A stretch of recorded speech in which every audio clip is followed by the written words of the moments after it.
तो अल्लाह तबारक व तआला ने राह एतदाल इख्तियार करने का हुक्म इरशाद फरमाया कि तुम एतदाल के रस्तों पे चलो, मोतदल जिंदगी गुजारो, अफरातो तफरीद से बचो। आज जिस माशरे में हम वक्त गुजार रहे हैं, इस माशरे में हम इस बात को समझने से कासिर हैं कि असल हमारा मसला क्या है। हमारा असल जो मसला है उसकी शनाख्त हमें कैसे होगी और हम फिर उस तक रसाई किस अंदाज में हासिल कर पाए। हम हमेशा अपनी आमदन बढ़ाने के चक्कर में रहते हैं। एक काम और शुरू कर लें, पार्ट टाइम जॉब शुरू कर लें, कोई साइड बिजनेस उसका आगाज कर लें। हमारी जो दौड़ लगी हुई है वो लगी है काम बढ़ाने में, आमदन बढ़ाने में। हालांकि इस्लाम हमें ये कहता है कि तू आमदन बढ़ाने के चक्कर में ना पड़, असल बात यह है कि तू अपने खर्चे कंट्रोल कर। तंग इंसान वो नहीं होता जिसकी आमदन थोड़ी होती है। ये तवज्जो कीजिएगा मेरी बात, ये कीमती बात है और गुफ्तगू सारी का लुबे लुबाब है। तंग बंदा वो नहीं होता जिसकी आमदन थोड़ी होती है, असल परेशान वो होता है जिसके खर्चे ज्यादा होते हैं। और हमारा जो रोजमर्रा का नुकसान हो रहा है ना, वो आमदन के मामलात में नहीं हो रहा। बुनियादी नक्श जो वाकया हो रहा है वो ये है कि हमारे अखराजात ज्यादा, और वो अखराजात किसी और ने नहीं बढ़ाए। वो खर्चे हमने खुद बढ़ा लिए हैं और अब हमें उसका नुकसान भुगतना पड़ रहा है। और अगर आप सही मानों में टटोलें तो जो बहुत अमीर लोग हैं वो तो उन खर्चों से बच गए। मैंने बहुत सारे ऐसे खत्मात में शिरकत की है, मैं बहुत सारी ऐसी जगहों पे गया हूं कि जहां लोगों ने बड़ा मुख्तसर सा खत्म दिलाया है तो हो गया है खत्म।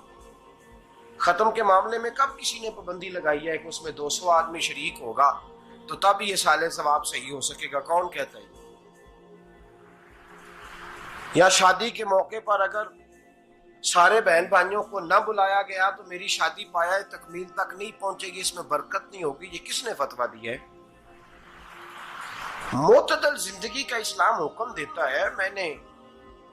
मैं पढ़ रहा था कि एक बहुत बड़ा सदर है, गालबन सूडान के सदर की बात हो रही थी, तो अपने बेटे की बारात लेके गया तो 4 लोग गए हैं बारात, और 15 लोगों का उसने एहतमाम किया अपने घर में खाना खाने का। तो क्या शादी हो गई कि रुक गई?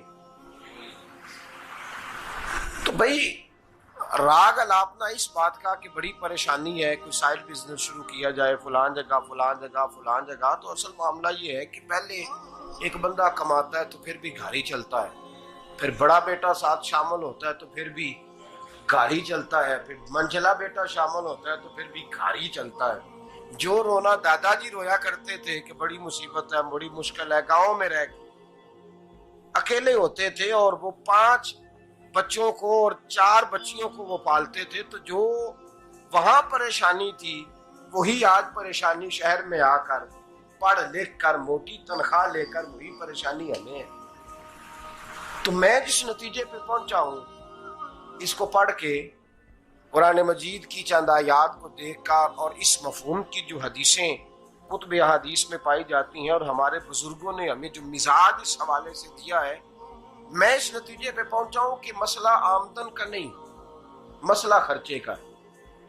हमारे खर्चे बुनियादी तौर पर ज्यादा, और अगर फिर हम ज्यादा बोझ खवातीन पे डालते हैं कि वो मुतालबे ज्यादा करती हैं। और अगर आप मुझसे पूछें तो खवातीन की भी अगर किसी जगह कोई आदत खराब होती है तो उसमें असल किरदार उसका होता है जो वो आदत खराब। तो क्यों अपने गले से उतार के आप किसी के गले में बात डालने के चक्कर में है? वो खवातीन की तबीयत नहीं ऐसी है। असल बात यह है कि हमने आदत डाली है, हमने ये मिजाज उनको दिया है तो उनका बना है, न कैसे बन सकता। तो एतदाल जब तक जिंदगी में नहीं होता, पानी प्यास बुझाता है लेकिन एक गिलास ही हो तो प्यास बुझाता है, बाल्टी को मुंह को लगाएगा तो कपड़े भिगो देगा उसके। हालांकि पानी बुरी चीज का नाम नेमत है ना, बहुत बड़ी अल्लाह की, लेकिन प्याले में ही अच्छा लगता है। कोई मटका मुंह को लगाएगा तो तंग होगा, प्याला ही बेहतर है उसके लिए।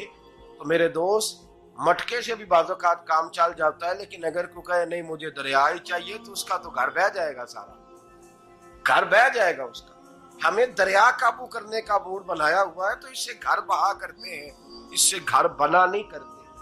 घर प्याले से पानी पीने से बनता है।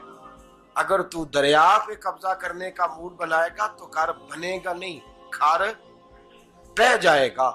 आग ना हो तो खाना पक नहीं सकता, लेकिन हल्की आंच से खाना पकता है। और अगर आंच तेज कर दी जाए तो जी, करीने क्यास बात कर रहा हूं मैं, अकल से मावरा नहीं कर रहा। करीने क्यास समझाने के लिए मिसालें दे रहा हूं। हल्की आंच पे खाना पक जाता है, और आग तेज हो तो खाना जल जाता है। तो खाना उतनी देर खाने के काबिल रहता है जब तक वो हल्की आंच पे पकता है। तू जितनी मर्जी तू कहता है नहीं मेरा गुजारे नहीं, आग तेज होनी चाहिए, तो मियां जल जाएगा, जल जाएगा। हवा न मिले तो सांस नहीं आती, ठीक है।